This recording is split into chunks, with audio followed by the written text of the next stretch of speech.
मार्कंडेय जी महाराज युधिष्ठिर को भगवान श्री राम की पावन लीलाओं का अद्भुत रस प्रदान कर रहे हैं। प्रसंग चल रहा है विदेहराज जनक जी के यहां धनुष यज्ञ में भगवान श्री राम ने धनुष भंग कर दिया है और सियाजू जयमाला डाल दिए। दुंदुभियां बज रही, जय घोष हो रहा, पुष्प वर्षा हो रही। ये देखकर जो दुष्ट स्वभाव के राजा लोग थे सब मिलकर के कहा कि इन राजकुमारों को बंदी बना लो और जानकी को छीन लो। अगर जनक सहायता करते हैं तो सहायक सहित सैनिकों सहित इनको मार दो। उद्दंड था। बल विक्रम तो पहले ही खो दिया है, तुम अजगों को हिला भी नहीं पाए, उठाना और तोड़ना तो बात रहा। पर मूर्खता ऐसी होती है कि वो विचार नहीं करने देती। विवेक ऐसा होता है, विचार करता है। जो विवेकवान राजा थे उन्होंने कहा तुम लोगों ने विचार नहीं किया कि तुम कितने बड़े बलवान हो, अब मूर्खता पूर्ण बर्ताव कर रहे हो। अरे अपने नेत्रों का लाभ लो, श्री राम जी के इस रूप का दर्शन करके जीवन को सफल करो। पर वो कहां मानने वाले थे। वो दुष्टता दिखाते हुए कवच बांधे, ढाल तलवार धनुष बाण, कोई कोई सब अपने अस्त्र लेकर मंच पर आ गए। सदानंद जी ने इशारा किया, सखियां सिया जी को एकांत में ले गई। विश्वामित्र जी ने इशारा किया, राम लक्ष्मण जी पास आ गए। विश्वामित्र, कोलाहल मच गया। जनकपुर के नगर नारी सब की अरे बनी बनी बात विधाता ने बिगाड़ दी। अब ये राजा लोग यहां युद्ध करेंगे, बड़ा कहां सुंदर आनंद मचने वाला था और कहां ऐसा कोलाहल हो ही रहा था। ये देखा कि जैसे कोई बहुत बलवान जब चलता है तो उसकी चलने की धमक होती है। फिर ये तो भगवान के अवतार है। पृथ्वी धमक से हिल रही थी जिनके, सब सावधान, कौन कहां से आ रहा है। तो सामने देखा गौर शरीर भूति भल भ्राजा, भाल विशाल त्रिपुंड विराजा, शीस जटा शशि बदन सुहावा, ऋषि बस कछुक अरुण होइयावा। गौरांग वदन है और उस पर भस्म लगी हुई, विशाल भाल पर त्रिपुंड है और विकराल स्वरूप, टेढ़ी भौहें, लाल नेत्र। और एक सब परशुराम जो बड़े बड़े पले पले ढाल तलब कूद पड़े, मंच से भागे प्राण बचा के। भगवान परशुराम जी का आगमन हुआ। वस्त्र तो मुनियों के से है, वलकल की लंगोटी, मृग शर्म बंधा हुआ, पीछे 2 तोड़ीर, दाहिने हाथ पे फरसा, बाएं हाथ पर धनुष और सिंहवत चाल। ये विकराल रूप देख करके जो मुनि हृदय थे, जो शांत हृदय महात्मा जन थे, बड़े प्रसन्न हुए। ये जो बहुत डींगे हाँक रहे थे ना, ऐसे भागे जैसे बाज मैदान में उतरे तो एक पक्षी दूसरा नहीं दिखाई देगा। रंगमंच पर कोई नहीं। वो जो दुष्ट जन बड़े उछल रहे थे ना, सिंहासनों के पीछे छुप गए। एकदम भागने का अवसर नहीं कि दृष्टि पड़ेगी। जिनके भीष्म जी चेला हैं, द्रोणाचार्य जी चेला है, वो भगवान परशुराम अस्त्रवेत्ता, दिव्यास्त्रों के स्वामी हैं। इन्हीं के तो शिष्य है द्रोणाचार्य जी, भीष्म जी। कर्ण भी शिष्यता छल करके प्राप्त किए। दिव्यास्त्र भाग्य कहा जाएगा। ब्रह्मांड में किसी कोने पे जाए भगवान परशुराम का दिव्यास्त्र, उसे बख्शेगा थोड़ी। जिधर दृष्टि जाती खड़े हो जाते हैं, अपने बाबा का नाम, अपने बाप का नाम बता के साष्टांग दंडवत। देखत भृगुपति बेश कराला, उठे सकल भय बिकल भुआला, पितु समेत कही कही नीज नामा, लगे करन सब दंड प्रणामा। खड़े भाग के आए, साष्टांग दंडोत, हमारे पिता का नाम ये है, हमारा नाम ये है, ऐसा। जहां ऐसे दृष्टि की जो प्रणाम कर रहा है वो समझ गया मेरी आयु पूरी हो गई। यद्यपि वो सहज ही देख रहे, जेहि सुभाय चित वही तु जानी, सो जानई जनु आयु खुटान। गई राजा लोग प्रणाम किए। तत्काल सदानंद ने इशारा किया, जनक जी सामने आए और प्रणाम करके जानकी जी को सखियां ले आई।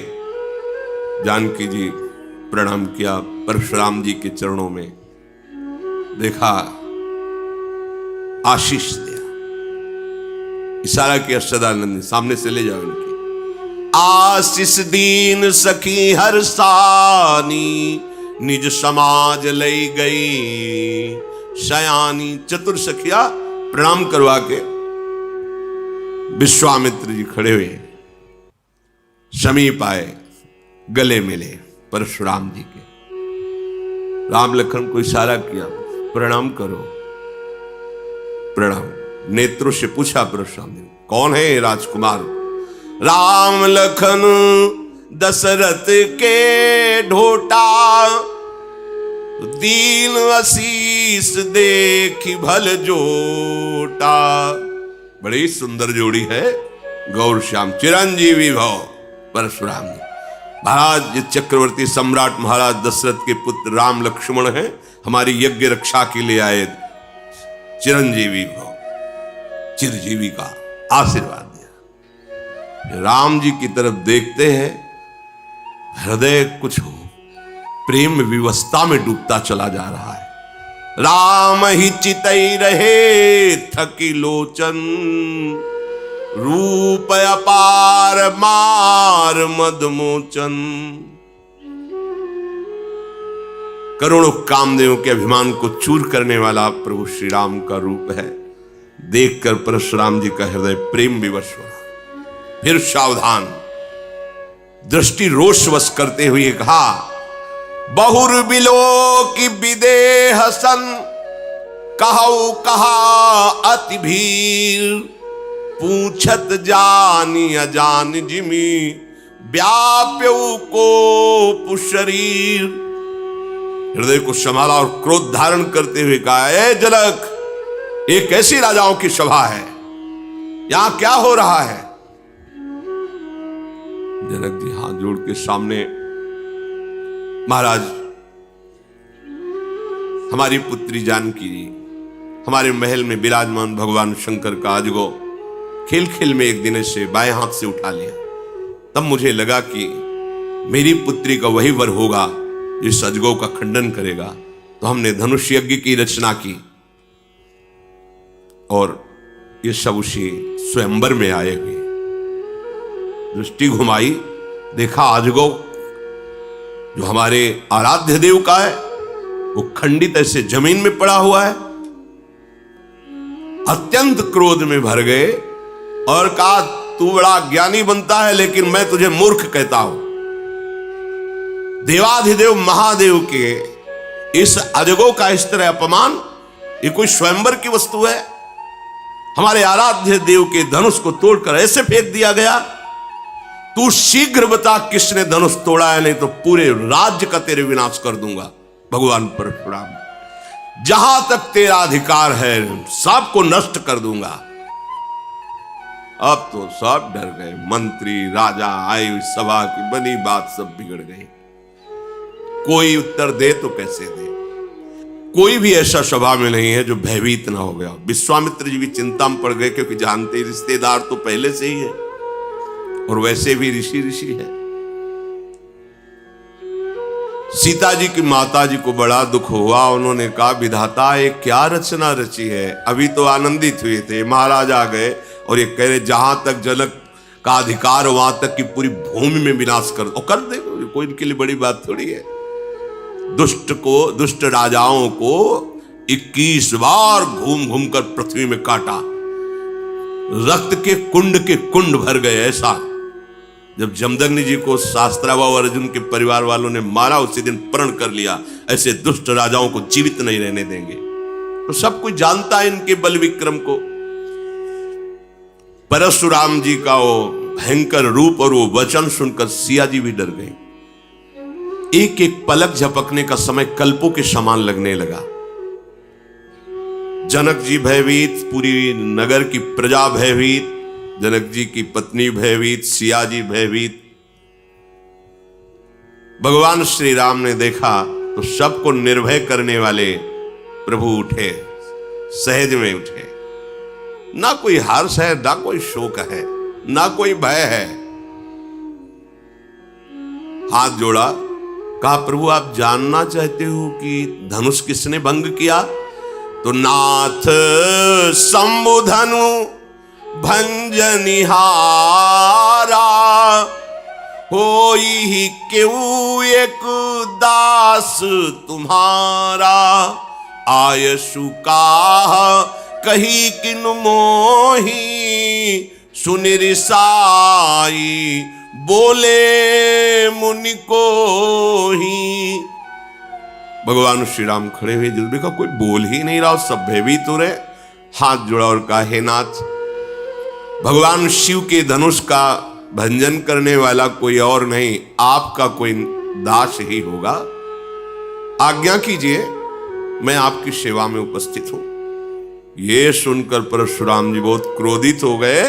उनका सेवक होगा मेरा और मेरे आराध्य देव का धनुष भंग करेगा? अरे सेवक वो होता है जो स्वामी को प्रसन्न करे, सेवा के द्वारा सेवकाई करे। ये तो दुश्मन का काम किया है, वो मेरा सेवक हो सकता है?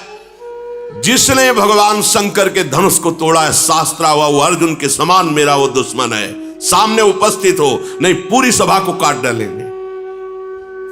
सो बिलगाई बिहाई समाजा, न तुम्हारे जय है सब राजा। सब राजा लोग उसे बाहर कर दे या वो स्वयं बाहर होकर आ जाए, नहीं पूरी सभा मारी जाएगी। भगवान तो हाथ जोड़े खड़े हैं। लक्ष्मण जी उछल पड़े, विश्वामित्र जी के बगल में बैठे हुए थे, आए और कहा महाराज एक धनुष पे इतनी गुस्सा की जाती? हमने तो सैकड़ों धनुष तोड़े बाल्यावस्था में, जहां खींचते थे टूट जाता था। कभी आप नहीं आए गुस्सा करने के लिए? इस धनुष में क्या खास बात है जो आप इतना उछल रहे, क्रोध कर रहे और सब मारे जाएंगे, सब मारे जाएंगे? बहु धनु ही तोरी लरिकाई। कभी हमने नहीं देखा कि धनुष टूटा तो आप आ गए, और लेकिन आज आपको इतनी गुस्सा क्यों आ रही है? परशुराम जी ने कहा चिरंजीवी का आशीर्वाद दिया है, इसलिए मैं शांत हो रहा हूं। रे नृप बालक काल बस बोलत तो ही न संभार, धनु ही सम त्रिपुरारि धनु विदित सकल संसार। अरे मूर्ख बालक, तू काल के अधीन हो रहा है। साधारण धनुइयों के सामने तू भगवान शंकर के अजगों को जो विश्व में बंदित हैं, उनके धनुष को तुम उनसे जोड़ रहे हो। लक्ष्मण जी ने कहा हे देव, मेरे तो ऐसा लगता है कि धनुष धनुष है, कोई भी धनुष हो। अब इस पुराने धनुष में रखा ही क्या था? उठाया जरा में टूट गया, इससे किसी का लाभ और हानि तो हुआ नहीं। मेरे प्रभु ने तो इसे समझा कि बहुत वजनदार है, बहुत कठोर है, तो उठाते ही टूट गया, इसमें कोई दोष नहीं है। और आप बिना किसी दोष के ऐसे उछल उछल करके क्रोध कर रहे हैं, हमको तो अच्छा नहीं लगता आपका ये स्वरूप। परशुराम जी ने इसे फरसा लिया, बोले चितई परसु की ओरा, रेसठ सुनेऊ स्वभाव न मोरा। बालक बोली बधौ नहीं तो ही, केवल मुनि जड़ जा नहीं मोही। बाल ब्रह्मचारी अति कोही, विश्व विदित क्षत्रिय कुल द्रोही। भुजबल भूमि भूप बिनु कीन्ही, विपुल बार मही देवन दीनी। सहस्र बाहु भुज छेद निहारा, परस बिलो की महीप कुमारा। परसा से दिगाए दुष्टता की बात करता है, मेरे स्वभाव को नहीं जानता। अभी तक तू जीवित है केवल बालक समझकर चिरंजीवी आशीर्वाद दिया, इसलिए पूछ ले विश्वामित्र से, मेरी महिमा पूछ ले अपने गुरु से। मुझे निरा मुनि मत समझ, मैं बाल ब्रह्मचारी अत्यंत क्रोध करने वाला हूं और दुष्ट राजाओं का विनाश करने वाला है मेरा फरसा है। अपनी भुजाओं के बल से 21 बार पृथ्वी के दुष्ट राजाओं को काट काट करके उनके राज्य का दान ब्रह्म ऋषियों को किया है। शास्त्राबाओं की भुजाओं का छेदन करने वाले मेरे फरसे को देख। ऐ राजा के बालक, तो अपने माता पिता को शोक से युक्त करना चाहता है क्या? जब मैं दहाड़ता हूं और फरसा लेकर दौड़ता हूं तो स्त्रियों के गर्भ गिर जाते हैं, प्रहार करने की बात नहीं रहती। लक्ष्मण जी हंस पड़े, वाह वीर वाह मुनि, स्त्रियों के गर्भ गिर जाते, वाह कैसे महात्मा आप हैं, धन्य है। पूरी सभा हाय है कर रही कि छोटे राजकुमार क्या कर रहे हैं, मानो घी में आहुति डाल रहे हो, वैसे ही हाथ जोड़ के इन्हें शांत करना चाहिए। लक्ष्मण जी ने हंस करके कहा कि अब समझ में आया कि आप कितने जोर के योद्धा हो, पर हम आपको बता दें कि फूंक से पहाड़ नहीं उड़ाया जा सकता। भूल में मत रहना, बालक समझकर कहीं भूल में मत रहना, फूंक से पहाड़ नहीं उड़ाया जा सकता। ये बार बार जो है जो फरसा दिखा रहे हो, तो यहां कुम्हड़ बतिया को नाही, जे तर्जनी देख मर जाही। यहां कोई कुम्हड़ा की बत्तियां नहीं कि अंगुली दिखा दोगे सूख जाएगी, कि तुम्हारा फरसा बार बार दिखा रहे ना कि फरसा दिखा दियो हम डर जाएंगे। फूंक से पहाड़ उड़ाने की कोशिश मत करो, हमें निरा बालक मत समझो। आपको प्रणाम किया है तो सिर्फ मुनि वेश देख करके, ये जो आप फरसा धनुष बाण, ये मुनि वेश के विपरीत है। मैं अभिमान से नहीं कहता हूं, आप सच्ची समझ लो, मुझे केवल बालक मत समझना। अगर हम आपसे अभी नम्रता से पेश हो रहे हैं तो उसका कारण है, भृगुसुत समुझी जनेऊ बिलोकी, जो कछु कहो सहस्र ऋषिरों की। आप जो बोल रहे हो ना, और मैं सह रहा हूं, इसका कारण एक ही है, एक तो यज्ञोपवीत धारण की ब्रह्म ऋषियों, और दूसरी बात जानता हूं भृगुवंश को पावन करने वाले महात्मा हो। इसी के कारण आपके ऐसे कठोर वचन और ऐसे अभिमान भरे वचन सुनकर मैं शांत हूं, क्योंकि हमारे कुल में देवता, ब्रह्म ऋषि और भगवान के भक्त, इन पर कभी हाथ नहीं उठाया जाता, चाहे जितना बड़ा अपराध कर दे। हमारे कुल में वीरता इन पर नहीं दिखाई जाती। आप ब्रह्म ऋषि है, महात्मा है, भगवान के भक्त पर, महात्मा पर, ब्रह्म ऋषियों पर हमारे कुल में कभी हाथ नहीं उठाया जाता, क्योंकि इनको मारने से बहुत बड़ी ब्रह्म हत्या लगती है, और अगर इनसे हार जाए तो बड़ी भारी अपकीर्ति होती है। फिर भी हम आपके पैर ही पड़ रहे हैं कि आप शांत हो जाइए। आपको ज्यादा ही अस्त्र शस्त्र दिखाने की जरूरत नहीं, क्योंकि आपके वचन ही करोड़ों वज्र के समान हैं, तो और अस्त्र प्रहार करने की जरूरत क्या है? आपने बेकार में फरसा धारण कर, फरसे से ज्यादा तो आपके वचन है कठोर, अर्थात मुनि के वचन बहुत मृदु, शांत और समदर्शिता से युक्त होने चाहिए, वो आपके हैं नहीं। अगर आपको हम कुछ अनुचित बोल रहे हो तो आप उसका लक्ष्य समझ लेना, आपके पास धनुष बाण और फरसा देख करके। अगर आप केवल मुनि बन करके आते तो अर्घ पाद्य देकर आपके चरणों में ही बैठे रहते।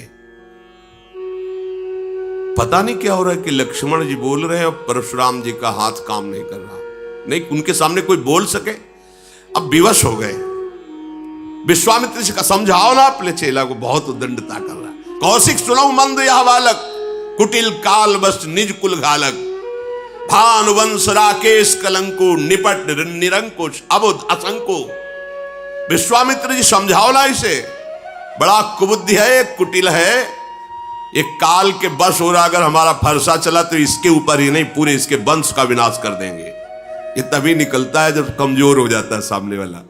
हमारी बात बताओ ना कि हम कौन हैं।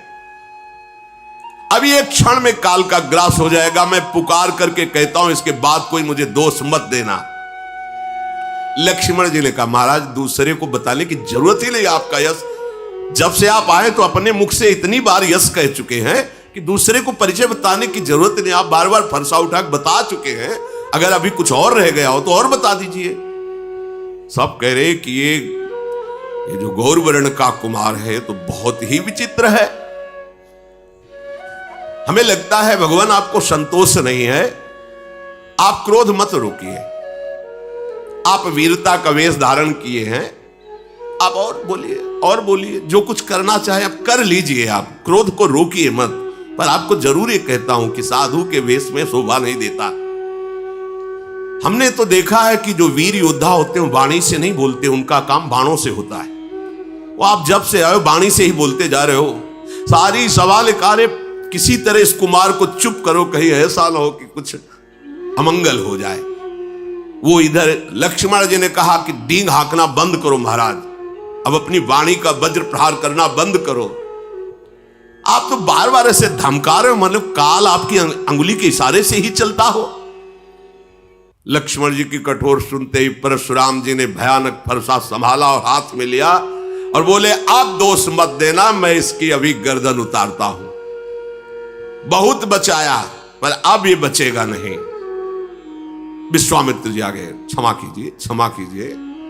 देखो बालकों की बातों पर आप जैसे महान ऋषि ध्यान नहीं देते, इनका स्वभाव ही ऐसा होता है।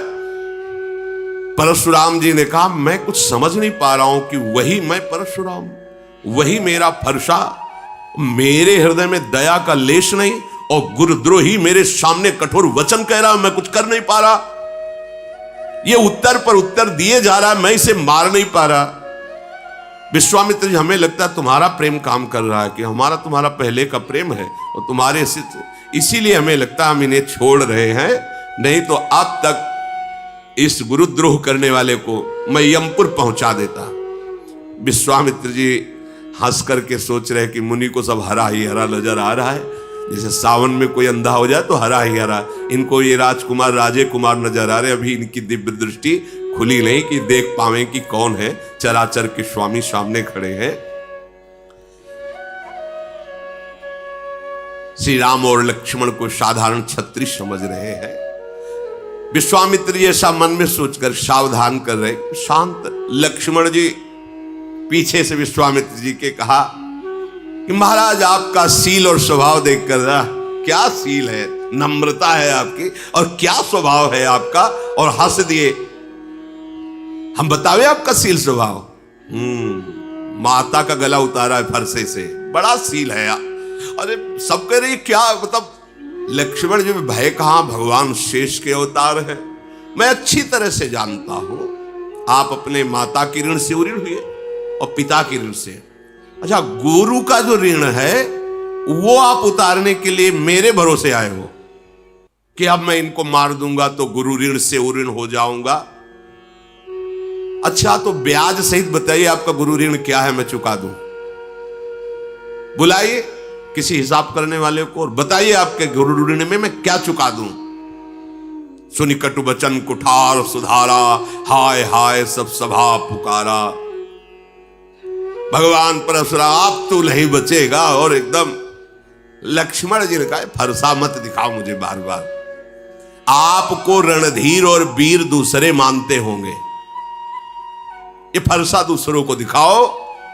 हमारे यहां ब्रह्म ऋषियों पर कोई बल नहीं चलता, इसीलिए मैं चुप हूं। सब सभा के लिए लगे अनुचित है, अनुचित है, लखनलाल ऐसा मत बोलो, ये महावीर है। सब पुकार। भगवान श्री राम ने लक्ष्मण जी को नेत्र तरह, लक्ष्मण जी चुपचाप सीधे पीछे वापस हुए। परशुराम जी क्रोध की अग्नि बढ़ रही। भगवान श्री राम फिर शांत, नाथ शांत हो जाइए, नाथ करहु बालक पर छोहू, सूद दूध मुख करी न कोहू, जो पै प्रभु स्वभाव प्रभाव कछु जाना, तो कि बराबर करत आयाना। क्षमा क्षमा प्रभु क्षमा कीजिए, ये सीधा साधा दुधमुहा बच्चा है लक्ष्मण, कुछ बोल दिया, वो आपके प्रभाव स्वभाव को नहीं जानता, अभी तो बच्चा है, बेसमझ है। नाथ जो लरिका कछु अचगरी करही, गुरु पितु मातु मोद मन भरही, करी कृपा शिशु सेवक जानी, तुम समशील धीर मुनि ज्ञानी। बालक है, बालकों की चपलता देखकर माता पिता गुरु नाराज नहीं होते हैं, मोद धारण करते हैं। छोटा सा बच्चा सेवक जानकर कृपा कीजिए, आप समदर्शी सुशील धीर ज्ञानी महात्मा है, प्रभु आप शांत होइए, शांत। ऐसा लगे जैसे आग के ऊपर पानी पड़ गया हो। परशुराम, हाँ तुम हमारी महिमा को जानते हो, राम वचन सुने कछुक जुड़ाने। पीछे से लक्ष्मण जी ने मुस्कुरा करके फिर परशुराम जी को इशारे से, परशुराम ने कहा देखो तुम प्रार्थना करो, वो हंस करके फिर हमें क्रोध दिला रहा है, ये बड़ा। और राम जी के पीछे से इशारा करे, बहुत जोर के मुनि हो तुम, और हंस। लक्ष्मण जी की हंस, और राम जी हाथ जोड़कर गंभीरता, आप महामुनि धीर वे। और लक्ष्मण जी हंस के, हमें पता है कितने बड़े तुम वीर हो। उन्होंने कहा कि राम तोर भ्राता बड़ पापी, ये बड़ा पापी है, मुझे वहां से फिर जला रहा है, तुम इसे दुधमुआ बच्चा कहते हो। अरे गौर शरीर श्याम मन माही, कालकूट मुख पय मुख, ये दुधमुआ नहीं जहरीला है, भगवान शेष के अवतार है, दुधमुआ थोड़ी जहरीले। ऐसे जहरीले कि उन्हीं के तेजाग्नि से संपूर्ण प्रलयाग्नि प्रकट होती है और सब सृष्टि का लय हो जाता है।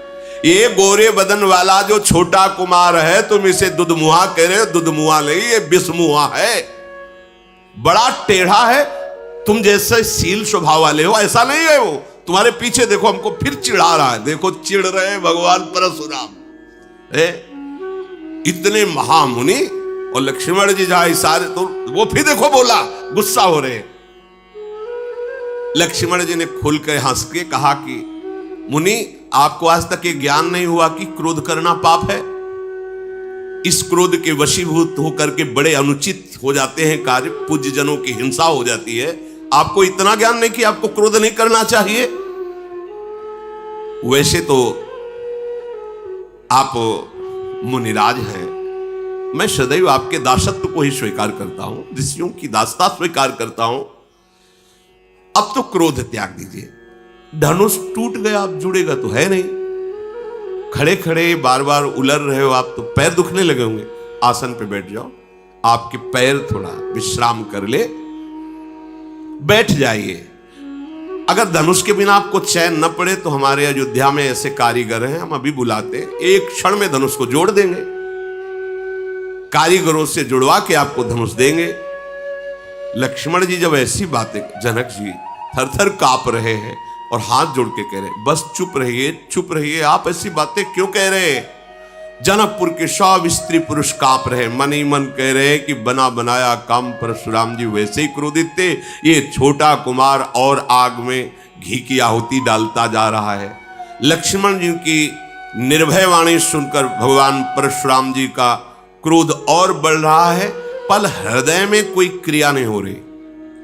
वाणी से तो बोलने पर हृदय एकदम शांत है, ना तो मारने की इच्छा हो रही है, एकदम हृदय शीतल, क्योंकि सामने साक्षात भगवान श्री राम विराजमान है।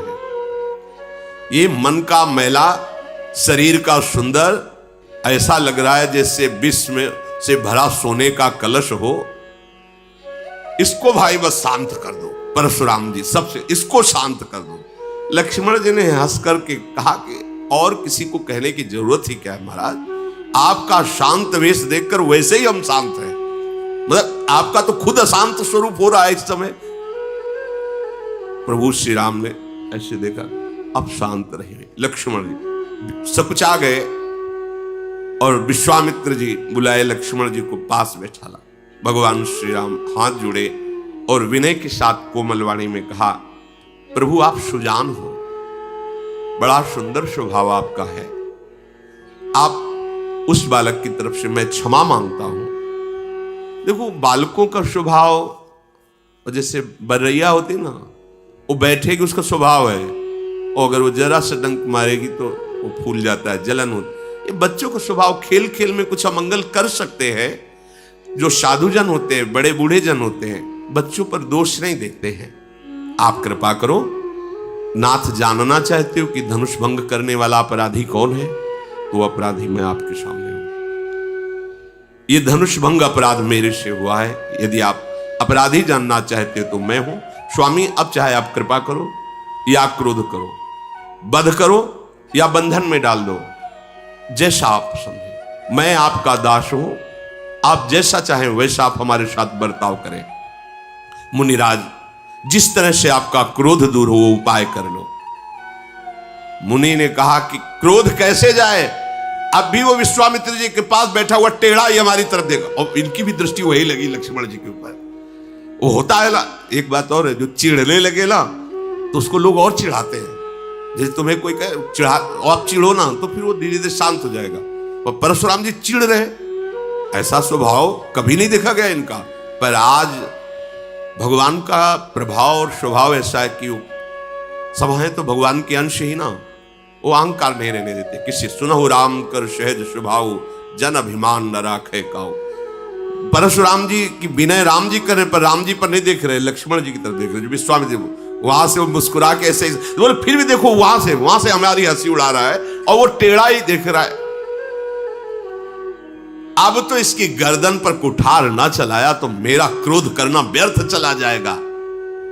अरे जिस कुठार की घोर आवाज सुन करके दुष्ट राजाओं की स्त्रियों के गर्भ नष्ट हो जाते थे, उस फरसे को मैं धारण किया, फिर भी ये राजपुत्र जीवित है, मेरा हाथ क्यों नहीं चल रहा? मेरे क्रोध से तो छाती जल रही, पर मैं कुछ कर क्यों नहीं पा रहा? क्या हो रहा है मेरे को? ये विपरीत दशा कैसी, ये विपरीत स्वभाव कैसा? पता नहीं इस समय मेरे हृदय में क्या हो रहा है। भगवान परशुराम जी कह रहे, मुझे लगता है कि मेरे हृदय में जो कभी नहीं थी वो दया आ गई क्या मेरे हृदय में, इसीलिए दुस्साह दुख सह रहा हो। लक्ष्मण जी ने वही से मुस्कुरा के कहा, सिर नवा के कि महाराज आपकी दया भी आपके स्वरूप के अनुकूल ही है। मतलब दया भी, ये दया है, हाहाकार मचा दिए, ये दया है आपकी, ऐसा मान। और आप जब बोलते हैं महाराज तो ऐसा लगता है फूल झड़ रहे हैं। महाराज जब आपकी दया में ये हालत है तो जब आप निर्दयता करते होंगे तो क्या होता होगा? दया में तो जल रहे हैं, और जब निर्दयता आएगी तो क्या होगा? अगर क्रोध आ गया तो हमें लगता है आप ही का शरीर भस्म हो जाएगा। परशुराम का देखा जनक, देखा, अब हम शांत हो रहे थे, फिर इसने आग लगा दी है, अब तो पक्का ये यमराज का अतिथि बनेगा। नहीं तो एक बात है, इसको मेरी आंखों के सामने से हटा दो। पता नहीं क्या हो रहा, परशुराम जी बार बार कहते पक्का, और फिर बोले एक उपाय है जनक जी, इसको सामने से हटा दो, मेरे सामने से हटा दो।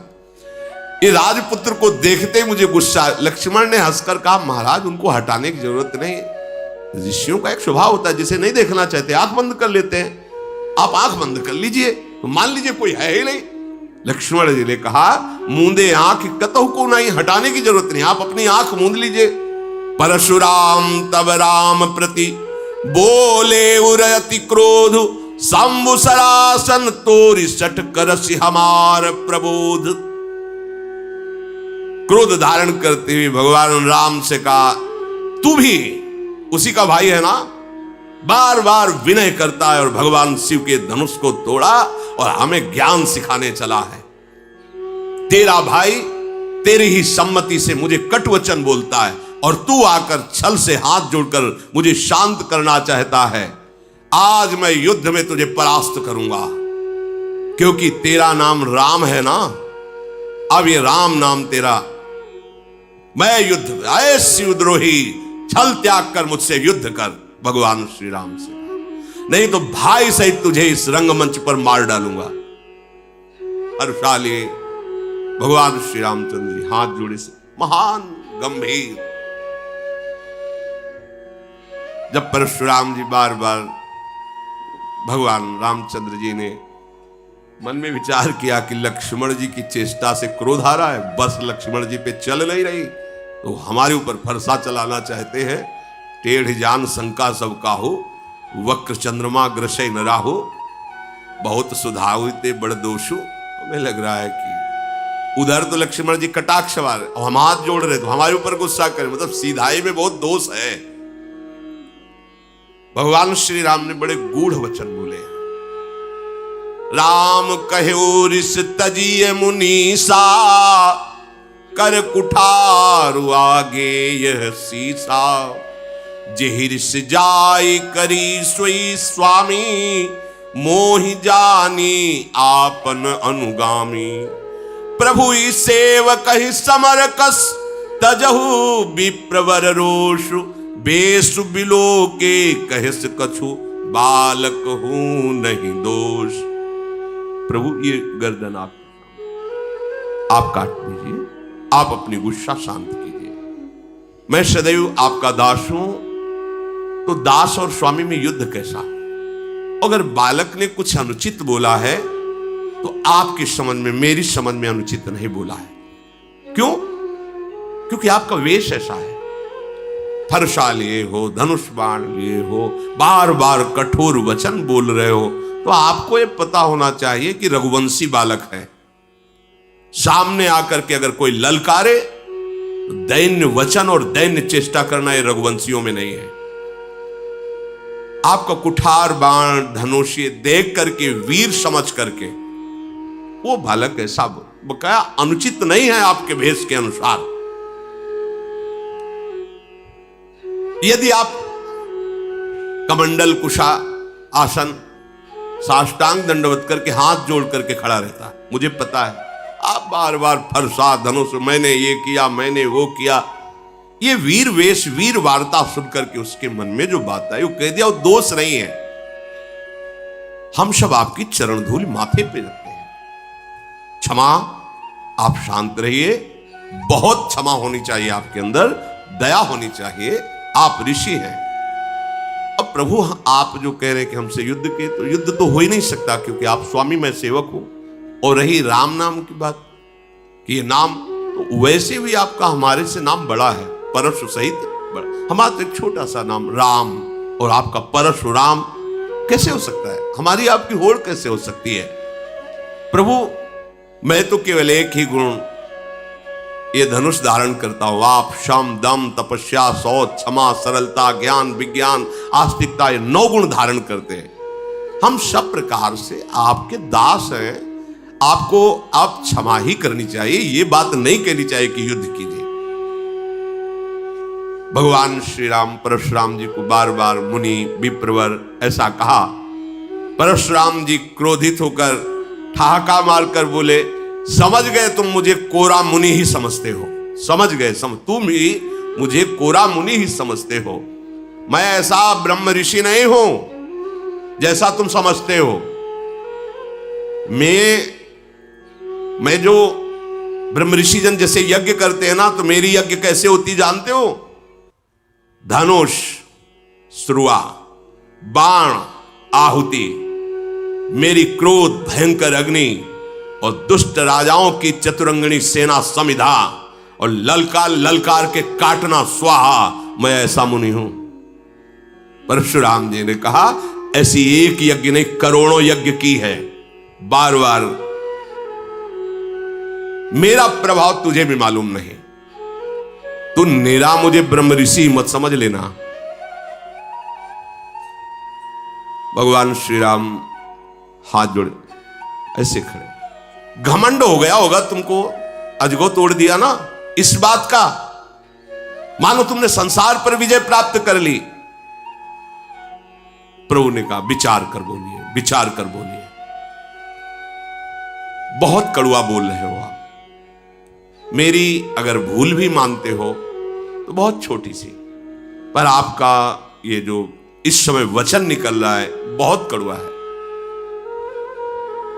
यदि आप ऐसा कहते हैं कि निरामुनि नहीं है, आप वीर हैं, तो क्षमा कीजिए, फिर मेरी बात सुन लीजिए। त्रिभुवन में कोई ऐसा योद्धा पैदा ही नहीं हुआ जिसके आगे राम का मस्तक भयवश नमन करे। अगर आप ऐसा समझते हो कि आप बार बार मुझे मुनि समझता है, ब्रह्म ऋषि समझता है, तो आप एक बात समझ लो, त्रिभुवन में कोई ऐसा योद्धा वीर पैदा ही नहीं हुआ कि राम का मस्तक उसके सामने भययुक्त होकर झुक जाए। देवता दैत्य राजा योद्धा पूरे त्रिभुवन के एक साथ मिल जाएं और रण में यदि हमें ललकार दे तो मैं सुख पूर्वक, चाहे काल क्यों ना हो, उसको भी नष्ट कर सकता हूं। ये भयवश आपके सामने शीश नहीं झुका रहा, मुनि मानकर ही झुका रहा हूं। और आपको बताया हमारे रघुवंश में महाराज दशरथ जी देवराज इंद्र की सहायता करने गए थे। हमारे रघुवंश की कुल की ऐसी प्रशंसा है कि रण में यदि ललकार दे तो सामने चाहे कोई काल भी क्यों ना कदम पीछे नहीं हटेगा। परशुराम जी के शरीर में कंप शुरू हो गया जब राम जी बोले कि आप अगर ऐसा समझते हैं कि मैं बार बार मुनि और ऋषि कह रहा हूं तो आप ऐसे ऋषि नहीं, आप महावीर। तो आप इतना समझ लीजिए, भयवश राम का सिर झुक नहीं सकता, चाहे त्रिभुवन एक साथ होकर के लड़ ले, चाहे काल के सामने खड़ा हो, रघुवंशी कभी कदम पीछे नहीं हटा। फिर हाथ जोड़ा राम जी ने कहा, ऐसा होने पर भी आपके चरणों में प्रणाम है, मैं आपका दास हूं।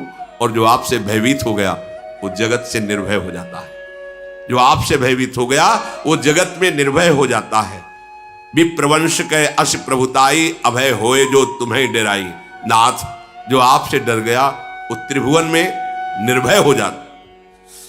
परशुराम जी की बुद्धि काम नहीं कर रही कि एक बार इतना शब्द मेरे सामने कह देना कि भयवश में सर नहीं झुका रहा, अगर काल भी हो तो राम का सर भयवश नहीं झुकेगा। मतलब वीरता ऐसी और बुद्धिमत्ता ऐसी कि आपको जो डर जाए तो त्रिभुवन में निर्भय हो जाए। बार बार सोच रहे हैं भगवान के गूढ़ वचन को कि ये सामर्थ्य तो एकमात्र मेरे आराध्य देव में है, हरि में, दूसरे में तो है नहीं। भगवान परशुराम जी ने कहा कि मुझे कुछ संशय हो रहा है, प्रभु निवारण कर लीजिए। तो उनका एक बार भगवान विष्णु ने मुझे अपना ये सारंग धनुष दिया था, कहा था कि मेरा अवतार होगा तब मुझे समर्पित कर देना।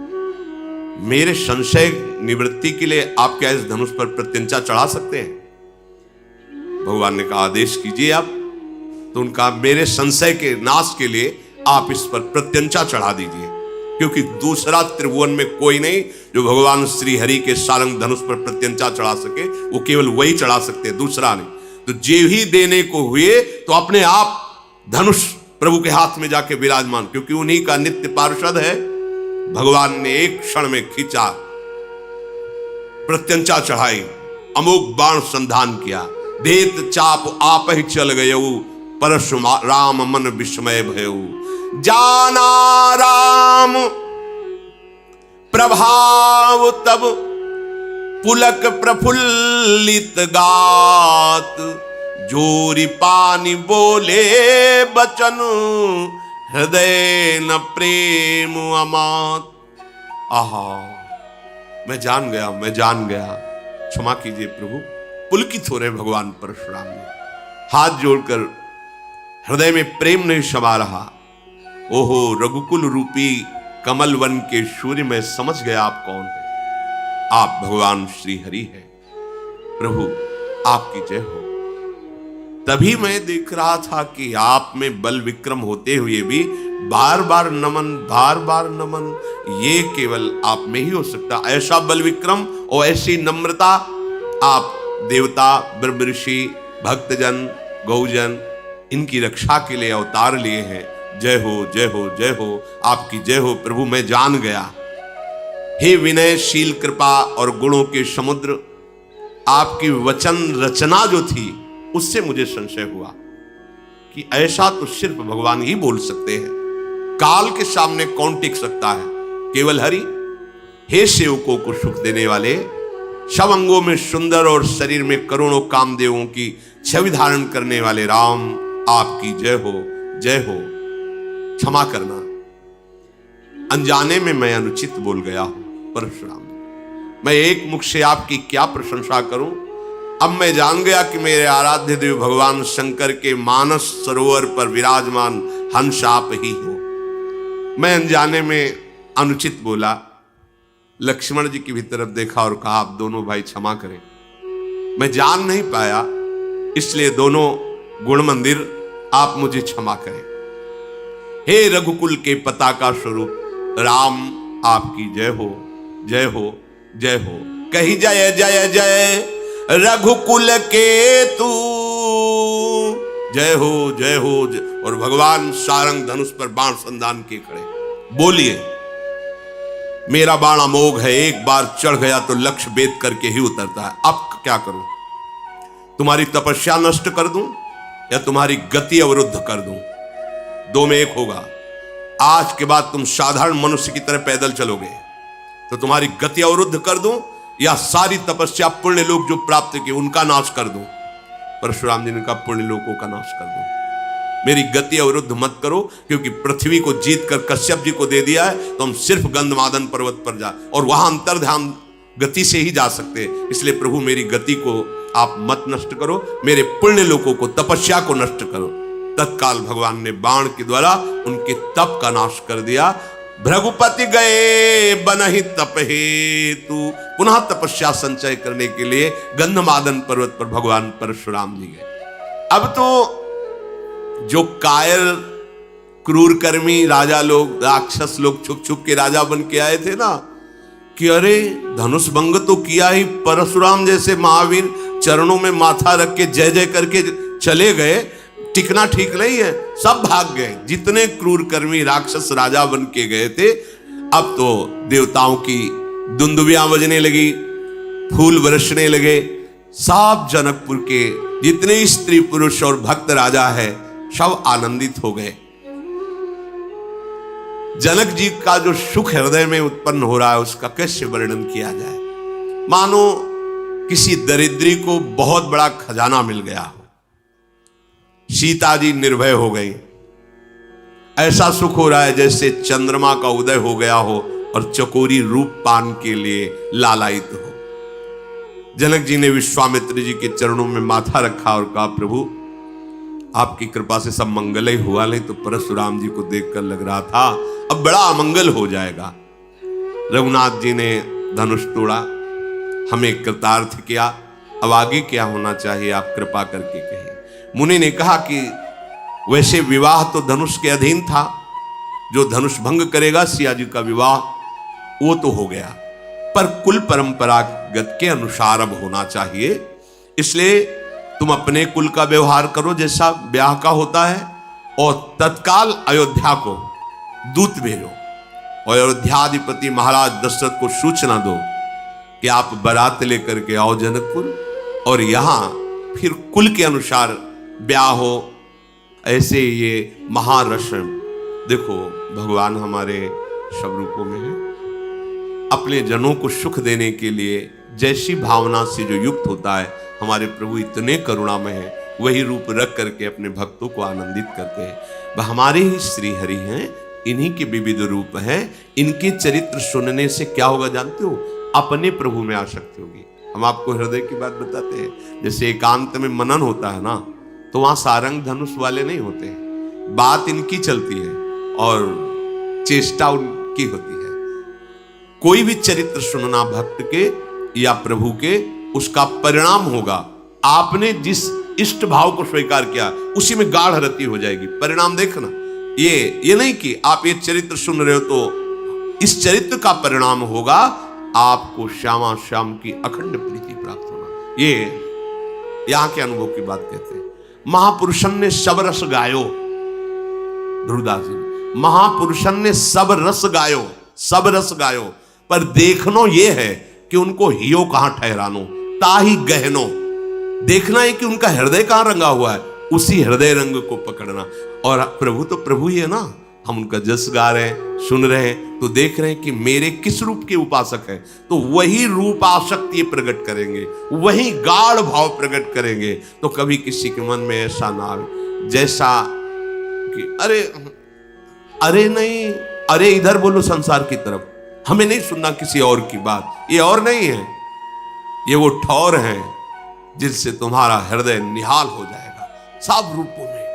वृंदावन दास चाचा जी ने गायन किया है प्रभु के पावन चरित्र। बड़ा ये थोड़ा आंतरिक विषय है, इसका फल होगा देखना, जैसे जैसे सुनोगे हृदय निर्मल होगा और भगवान का जो हमारा आराध्य स्वरूप, लाडला स्वरूप लाडली लाल है, उनके चरणों में प्रीति होगी। शेष चर्चा आगे। राधा वल्लभ लाल।